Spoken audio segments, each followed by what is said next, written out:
Assalamu alaikum and greetings everyone.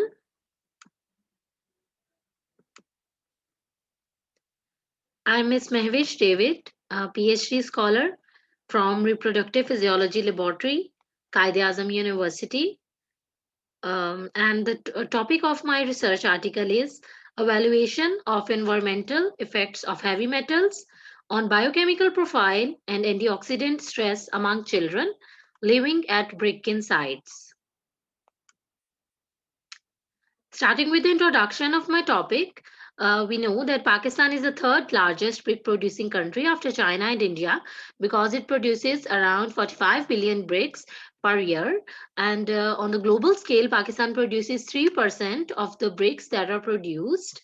Um, if we look at the stats, we see that around 20,000 brick kilns are present throughout Pakistan, of which more than 10,000 brick kilns are present only in Punjab province.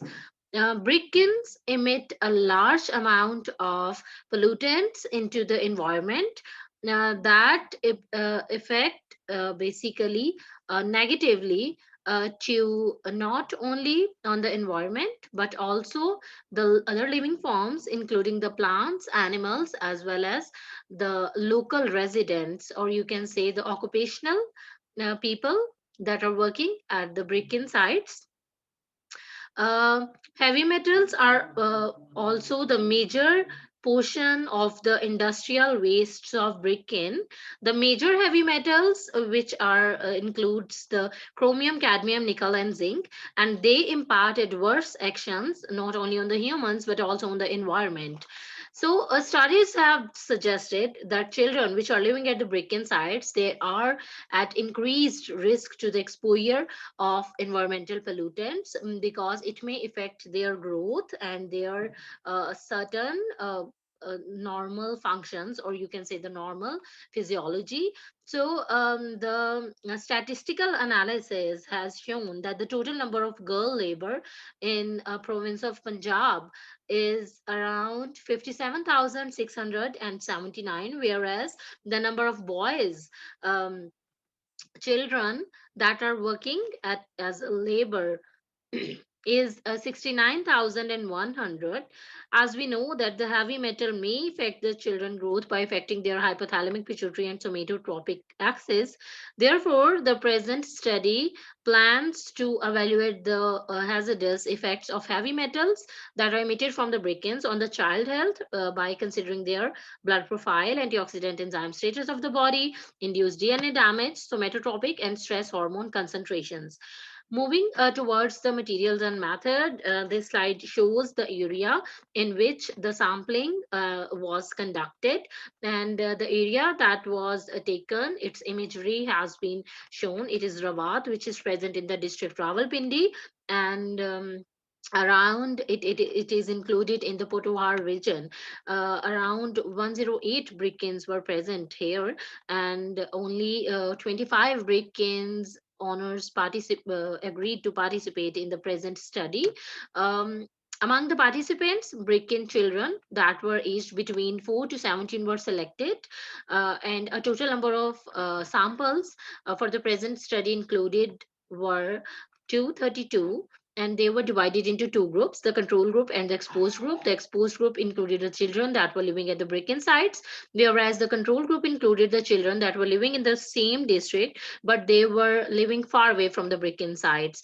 So basically the socio-demographic data was collected by using the questionnaires, which included mixed type of questionnaires regarding their personal health, their family health, and their about their work history in that specific area.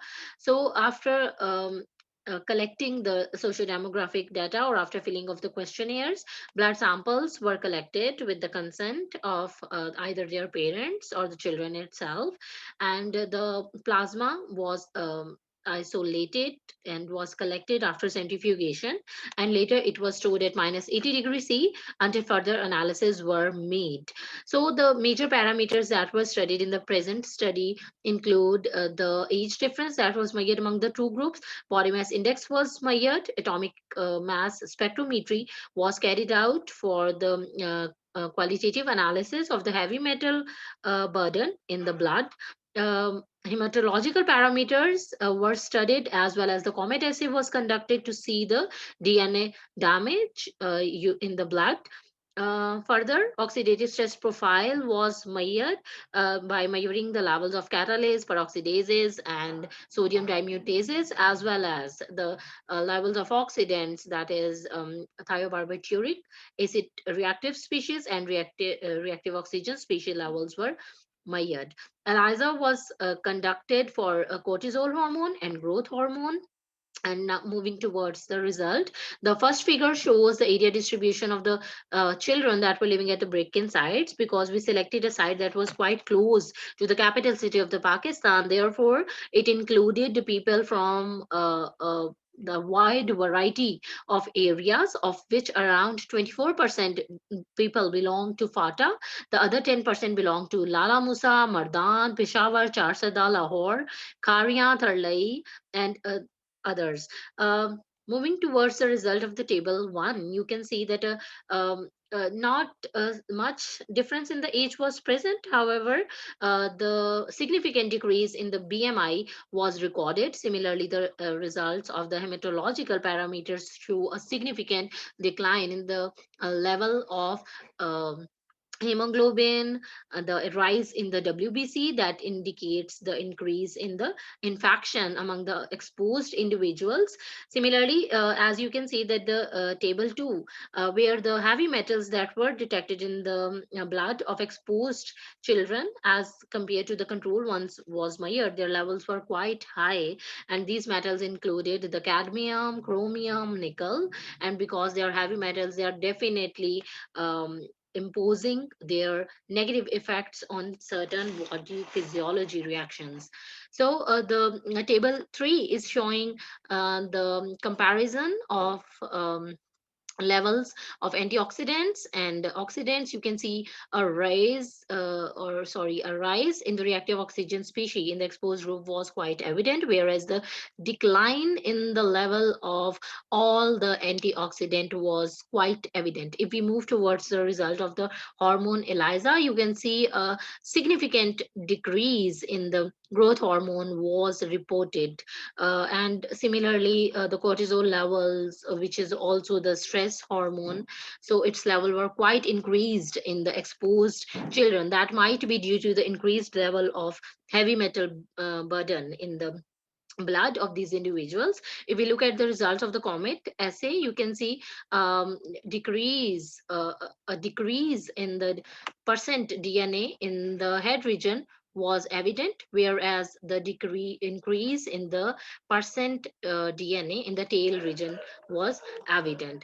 So moving towards the conclusion of my study, as Bricken emissions, which not only which consist of large amount of environmental pollutants, including the polycyclic aromatic hydrocarbons and certain heavy metals. They ultimately they become part of the circulation, and they are moving to each and every organ of our body and may affect the physiology of that particular body. So the study concluded that the children which are living at the brick sites, they are experiencing decrease body mass index and altered hematological parameter concentrations, decrease in the antioxidant enzyme concentration, increase in the stress response, altered DNA, altered hormone levels, as well as induced DNA damage.